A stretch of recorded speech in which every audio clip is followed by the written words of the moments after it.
اس واسطے جب حضور دی گل آئے نا تو پھر اپنے اندر بندے دے جذبات آنے چاہیے، بندے دے اندر ہل چل پہ جانی چاہیے۔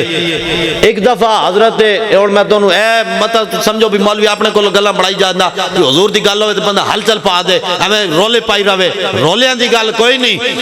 ایک دفعہ حضور علیہ السلام نیا اٹھنیاں نو عیینہ بن حصن لٹ کے لے کے جا رہے سی، حضرت ابو قتادہ اپنے گھر وچ بیٹھے سن، آپ نو پتہ بھی نہیں سی، گھر وچ بیٹھے سن، آپ دا گھوڑا اچھلن لگ پیا۔ آپ نے کہا یار کوئی گل ضرور ہے، آپ دی ماں نے کہا انہوں کوئی پٹھے پٹھے پاؤ، انہوں کوئی چارہ پاؤ، انہوں کوئی جڑا کوئی حیض دا کھان پین انہوں دیو، شاید بخ تو اچھل رہا ہے۔ انہوں چارہ پایا، چارہ اس نے نہ کھایا، پھر بھی اچھلے۔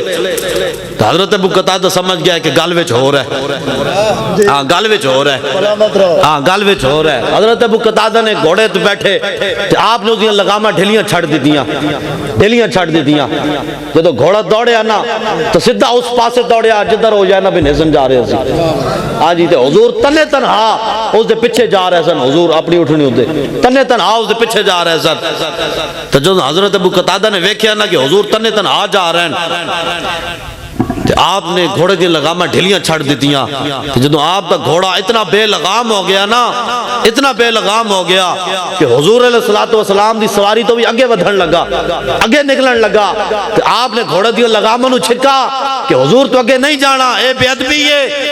جب حضور نے ویکھیا نا، حضور نے ویکھیا کہ ابو قتادہ دا گھوڑا میری اٹھنیاں دی حفاظت واسطے بے لگام ہو گیا ہے اور ہن اگے جانا چاہتا ہے، تو حضور نے کی فرمایا؟ حضور نے فرمایا اے ابو قتادہ تمہیں آگے جانے کی اجازت ہے، اللہ تیرے ساتھ ہے۔ کیوں بھائی؟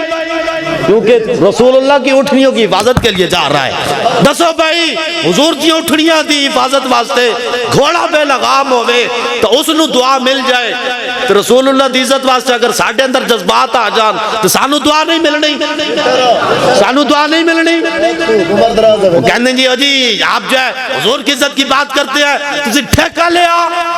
تو بابا جی قبلہ امیر المجاہدین علامہ ہاشم حسن رضوی صاحب فرماندے ہوندے سن، آپ فرماندے سن جلیا ٹھیکیدار تو صدیق اکبر بھی نہیں سن، ہاں ٹھیکیدار تو صدیق اکبر بھی نہیں سن، ہاں لیکن چوکیدار ضرور سن، چوکیدار ضرور سن، ہاں ٹھیکیدار صدیق اکبر بھی نہیں سن، ہاں تو چوکیدار